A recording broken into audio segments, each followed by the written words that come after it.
Hello all, welcome back to Nitin Bindu YouTube channel. ಎಲ್ಲರೂ ಹೇಗಿದ್ದೀರಾ? ಎಲ್ಲರೂ ಚೆನ್ನಾಗಿದ್ದೀರಾ ಅಂತ ಭಾವಿಸ್ತೀನಿ.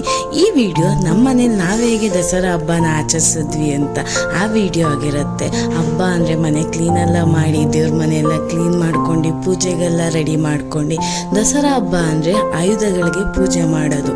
ನಾವು ದಿನ ಯೂಸ್ ಮಾಡೋ ಅಂಥ ನಮಗೆ ಹೆಲ್ಪ್ ಆಗುವಂಥ ಡೇ ಟು ಡೇ ಆ್ಯಕ್ಟಿವಿಟಿಯಲ್ಲಿ ಹೆಲ್ಪ್ ಆಗುವಂಥ ಎಲ್ಲ ವಸ್ತುಗಳು ಪೂಜೆ ಮಾಡಿ, ಬಿಕಾಸ್ ಒಂದು ಸಿಸರಿಂದ ಹಿಡ್ದು ನಾವು ಓಡಿಸೋ ಗಾಡಿ ಗಂಟನು ಎಲ್ಲ ನಮ್ಮ ಡೇ ಟು ಡೇ ಆ್ಯಕ್ಟಿವಿಟಿಯಲ್ಲಿ ಹೆಲ್ಪ್ ಮಾಡುವಂಥ ಆಯುಧಗಳು. ಎಲ್ಲ ಆಯುಧಗಳಿಗೆ ಪೂಜೆ ಮಾಡಿ ನನ್ನ ಪ್ರಕಾರ ಒಂದು ಚಿಕ್ಕದಾಗಿ ಥ್ಯಾಂಕ್ಸ್ ಹೇಳುವಂಥ ಕಾನ್ಸೆಪ್ಟ್ ಅಂದ್ಕೋತೀನಿ ನಾನು. ಪೂಜೆ ಎಲ್ಲ ಮುಗಿಸಿ, ಗಾಡಿಗೆಲ್ಲ ಪೂಜೆ ಎಲ್ಲ ಮುಗಿಸಿ, ದೇವ್ರ ಹತ್ರ ಬೇಡ್ಕೊಂಡು, ಆಮೇಲೆ ನನ್ನ ಹಸ್ಬೆಂಡಿಗೆ ಅವ್ರ ಗಾಡಿ ಮೂವ್ ಮಾಡಿದ್ರು, ನಾನು ಸ್ಕೂಟಿ ಮೇಲೆ ಕೂತಿ ನಾನು ಸ್ವಲ್ಪ ಮೂವ್ ಮಾಡಿದೆ. ಬಿಕಾಸ್ ನಂಗೆ ಗಾಡಿ ಓಡ್ಸೋಕ್ಕೆ ಬರಲ್ಲ, ನಾನು ಕಲ್ತ್ಕೋಬೇಕನ್ನ. ಆಮೇಲೆ ಹಬ್ಬದ ಅಡುಗೆ ಬೋಂಡ, ಸಂಗೆ, ಅನ್ನ ಸಾಂಬಾರು ಮಾಡಿದ್ರು. ಊಟ ಎಲ್ಲ ಮುಗಿಸ್ಕೊಂಡು ಮನೇಲಿ ಹಬ್ಬ ಎಲ್ಲ ಮುಗಿಸ್ಕೊಂಡು ರಾತ್ರಿ ನಾವು ಹೊಟ್ಟಿದ್ದು ಆರ್.ಟಿ. ನಗರ ನಿಯರ್ ಫನ್ ವರ್ಲ್ಡ್ ಹತ್ರ ನಡೆಯುವಂಥ ದಸರಾ ಹಬ್ಬಕ್ಕೆ. ಅಲ್ಲಿ ಮೈಸೂರಲ್ಲಿ ಹೆಂಗೆ ದಸರಾ ಹಬ್ಬ ಜೋರಾಗಿ ನಡೆಯುತ್ತೋ ಆರ್.ಟಿ. ನಗರಲ್ಲೂ ಹಬ್ಬನ ತುಂಬ ಜೋರಾಗಿ ಸೆಲೆಬ್ರೇಟ್ ಮಾಡ್ತಾರೆ. ನಾವು ಫ್ಯಾಮಿಲಿ ಎಲ್ಲ ಹೋಗಿದ್ವಿ. ಅಲ್ಲಂತೂ ಹತ್ತತ್ರ 60-70 ಪಲ್ಲಕ್ಕಿನ ರೆಡಿ ಮಾಡ್ತಾರೆ. ವಿಶೇಷವಾಗಿರುವಂಥ ಎಲ್ಲ ದೇವರು, ಲಕ್ಷ್ಮಿ, ವೆಂಕಟೇಶ್ವರ, ಗಣೇಶ, ಆಂಜನೇಯ, ಶಿವ, ಪಾರ್ವತಿ ಎಲ್ಲ ದೇವ್ರನ್ನೂ ಆ ಪಲ್ಲಕ್ಕಿಲಿ ರೆಡಿ ಮಾಡ್ಕೊಂಡು ಹತ್ತತ್ರ 70 ದೇವ್ರನ್ನ ಪಲ್ಲಕ್ಕಿಲಿ ತೊಗೊಂಬರ್ತಾರೆ. ಅದು ನೋಡೋಕ್ಕೆ ಕಣ್ಣು ಸಾಲದು ಅಂತಲೇ ಹೇಳ್ಬೋದು.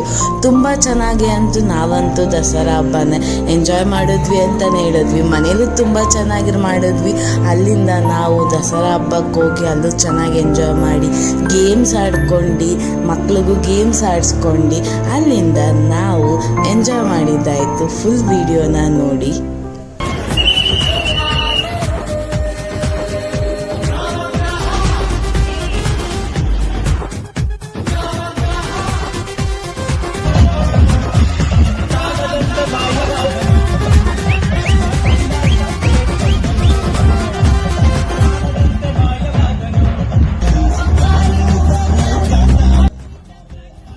ನಾವು ನಮ್ಮ ಫ್ಯಾಮಿಲಿ ಅಂತೂ ತುಂಬ ಎಂಜಾಯ್ ಮಾಡಿದ್ವಿ ಅಂತಲೇ ಹೇಳ್ಬೋದು. ಪ್ರತಿ ಎಲ್ಲ ದೇವ್ರದ್ದು ಪಲ್ಲಕ್ಕಿ ನೋಡ್ಕೊಂಡು ನಾವು ನಮ್ಮ ಫ್ಯಾಮಿಲಿ ಎಲ್ಲ ಚೆನ್ನಾಗಿ ಎಂಜಾಯ್ ಮಾಡ್ಕೊಂಡು, ಡ್ಯಾನ್ಸ್ ಆಡ್ಕೊಂಡು, DJ ಸಮೇತ ಇರುತ್ತೆ ಅಲ್ಲಿ. ಒಂದು ಪಲ್ಲಕ್ಕಿ ಬಂತು ಅಂದರೆ ಹಿಂದೆ DJ ಬರುತ್ತೆ, ಆ ಸಾಂಗ್ಸಿಗೆ ಡ್ಯಾನ್ಸ್ ಆಡ್ಕೊಂಡು ಎಂಜಾಯ್ ಮಾಡ್ಕೊಂಡು ಎಲ್ಲ ಪಲ್ಲಕ್ಕಿನೂ ನೋಡಿ ನಾವು ಬೆಳಗಿನ ಜಾವ 4 ಗಂಟೆಗೆ ಹೊರಟಿದ್ದಾಯಿತು. ಬಟ್ ಹಬ್ಬ ಇನ್ನೂ ಮುಗ್ದಿರಲಿಲ್ಲ. ಬೆಳಗ್ಗೆ 8 ಗಂಟೆನೋ ಇಲ್ಲ 9 ಗಂಟೆಗೂ ಹಬ್ಬ ಮುಗ್ದಿದ್ದು ಅಂತ ನಾ ಕೇಳಿದ್ದು. ನಾವು ಅಲ್ಲಿಂದ ಹೊರಟಿ ಮನೆಗೆ ಬಂದಿದ್ದಾಯಿತು. ನಿಜ ಹೇಳ್ಬೇಕಂದ್ರೆ ಹೆಂಗೆ ಮೈಸೂರು ದಸರಾ ನಡೆಯುತ್ತೋ ಹಂಗೆ ಬೆಂಗಳೂರಲ್ಲಿ RT. Nagar near fun world ಹತ್ರ ತುಂಬ ದಸರಾನೇ ನಡೆಯುತ್ತೆ ಅಂತ ಹೇಳ್ಬೋದು. ಈ ವಿಡಿಯೋ ನಿಮ್ಗೆ ಇಷ್ಟ ಆಗಿದ್ರೆ ಲೈಕ್ ಮಾಡಿ, ಶೇರ್ ಮಾಡಿ, ನನ್ನ ಯೂಟ್ಯೂಬ್ ಚಾನಲ್ನ ಸಬ್ಸ್ಕ್ರೈಬ್ ಮಾಡಿ, ಹಾಗೂ ನನ್ನ ಇನ್ಸ್ಟಾಗ್ರಾಮ್ನ ಫಾಲೋ ಮಾಡಿ ಫಾರ್ ಮೋರ್ ಅಪ್ಡೇಟ್ಸ್. ನಿಮ್ಮ ಸಪೋರ್ಟ್ ತುಂಬ ಮುಖ್ಯ ಆಗುತ್ತೆ. ಸಬ್ಸ್ಕ್ರೈಬ್ ಮಾಡಿ.